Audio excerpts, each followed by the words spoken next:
So President Cyril Ramaphosa has announced that the hemp and cannabis sectors will soon be industrialized. Speaking during the State of the Nation address last night, he said the sector has a huge potential for investment and job creation. Take a listen. We will review the policy and regulatory framework for a whole number of other processes, but more importantly, which will come as sweet news for our people in the Eastern Cape and KwaZulu-Natal, for industrial hemp and cannabis to realize huge potential for investment and job creation. Now, this natural product, which our people have been farming with and harvesting for a number of purposes, is now going to be industrialized and no longer just being resorted to the smoke process.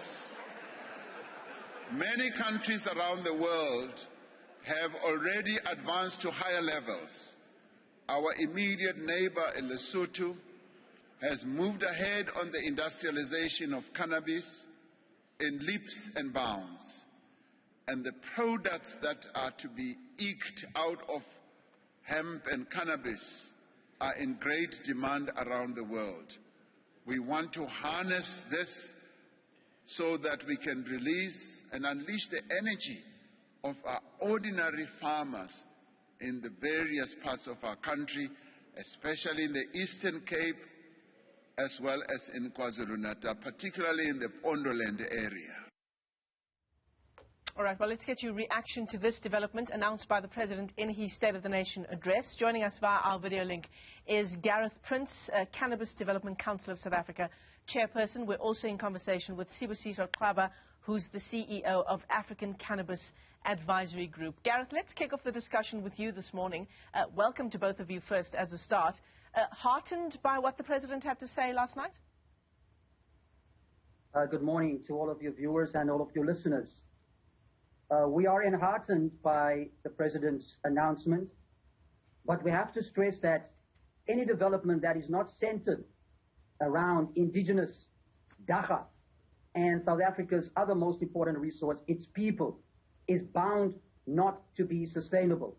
Just for sake of reference, Daga is both hemp and medical cannabis, but you cannot say the same of hemp and medicinal cannabis. Therefore, a cannabis model that is centered around hemp and medical cannabis is not going to be sustainable because we have to import seeds on both of these varieties. We have a local land-raised cannabis that is capable of industrialization, recreational usage, as well as medicinal applications. And our cannabis program should be centered around our indigenous land-raised cannabis.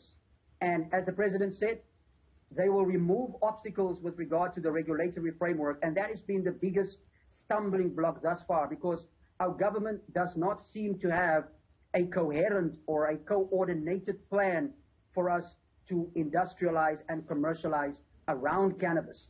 And we are saying that, you know, the cannabis community does have a plan. We have been doing this for quite a while, and we cannot be left behind in this new industrialization. Therefore, we cannot allow ourselves to be dominated by foreign voices when it comes to the issue of cannabis.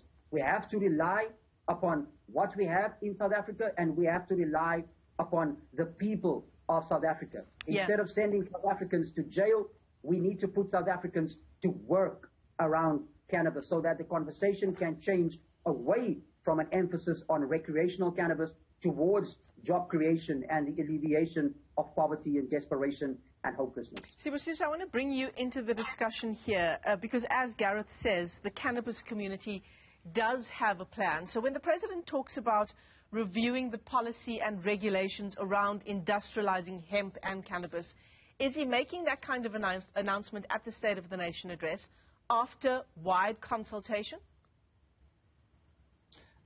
Sure. I think firstly, good morning to you and your viewers today. So I think the cannabis industry has actually had a very frustrating couple of years in terms of looking to engage government on their views on how best to create a legal framework for cannabis.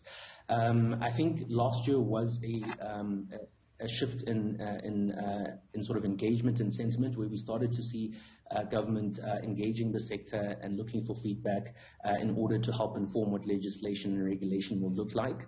Some of the concerns that I think are critical to the viability of the industry, some of them Gareth has touched on, around ensuring that this is a broad-based, high-impact industry that empowers ordinary South Africans and indigenous communities, are starting to be addressed. However, there's certain components within the government's plan that are potentially very, very risky for the viability of this industry. And so some of those are still, in the works in terms of being changed, but there are many that still need a lot of work in order to ensure that this industry is truly viable. And what are some of those components, Sibusiso?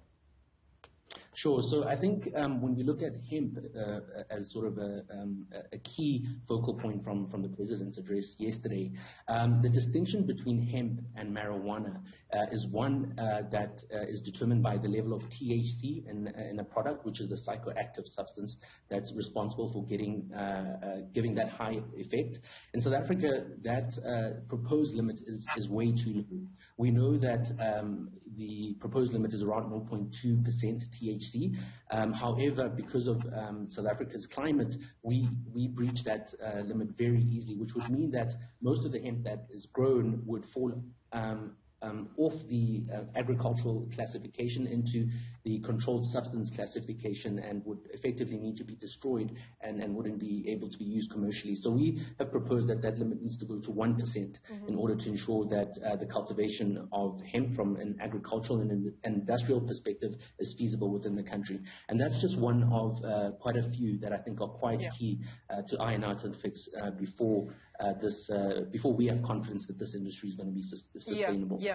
So Gareth, it sounds like it's an announcement that's been made by the President, and as Sibusiso says, there are a whole range of sort of regulatory requirements. There's a big framework that is yet to be finalized. Sibusiso has pointed out one such issue. The President acknowledges it's a sector that has the potential for large-scale investment and, of course, for employment as well, for job creation as well. Are you part of, as Cannabis Development South Africa, are you part of developing that framework with government? That has been our primary frustration, with regard to the development of the Cannabis Master Plan as well as the Cannabis for Private Purposes Bill, that we have been excluded from that process. And it would seem that it is foreign thinking that is influencing the minds of the decision makers. Our legislative process within this country, it requires specifically public participation, and that has been lacking in relation to the Cannabis for Private Purposes Bill. If there were broad-based consultation, we would have informed government that a cannabis plan cannot be centered around exports. It cannot simply be centered around medical cannabis. We are talking about cannabis for food, clothes, shelter, and medicine and jobs for our people. Whereas, yes, we do understand and appreciate love that there will be export and that there would be industries that would be geared towards that. But the majority of industry should be focused on small business development within South Africa. It should be focused upon bringing, the near 750,000 small-scale farmers into the fold of legality and into the fold of legitimate commercial enterprise. We cannot afford to leave these people behind, and you cannot have a cannabis bill and a cannabis master plan without the input of the cannabis community. Nothing for us without us. That is the model, and we are quite disappointed in the level of engagement that we've had with national government on the score, and we desperately want to sit down and work with our government in order to develop a plan that is going to work for South Africans, and that's going to speak towards South Africans' needs. Yeah, 130,000 new jobs. That's the potential for job creation in just the sector. Much more than that. And as you say, much more than what the President announced in his State of the Nation address last night. Sibusiso, what needs to happen now so that the right people are roped into developing this framework? Sure. So I think the points that Gareth has brought up about having a clear and inclusive framework under which the cannabis community is engaged is very important, because the industry is very broad-based, touching on industrial applications, medicines, food, sustainability, and so forth. And over 28 government departments are actually impacted or involved in this, in cannabis, directly or indirectly. So I think the ability to streamline that engagement, both within government itself, because we do know that there tends to be siloed sort of initiatives within government that don't necessarily always speak to each other, and with the cannabis community, will help us ensure that the roadmap that we develop as stakeholders is feasible. I think also Gareth has touched on the importance of this being a high-impact, broad-based industry, but we cannot forget that there is an importance of bringing in corporates into the space and having collaboration between smallhold farmers, entrepreneurs, and corporates. For example, if you look at the textile industry, there's a number of groups that we're speaking to now that are looking to develop a supply chain where there'll be a domino effect of them being able to have a much more sustainable material for textiles, but that also helps to create jobs within rural parts of this country and helps leverage some of the indigenous knowledge and skills around cultivating cannabis. So I think we do have to think outside the box in terms of ensuring that this is a win and a success. But to Garrett's point, there is as much risk of this industry failing as there is of it succeeding.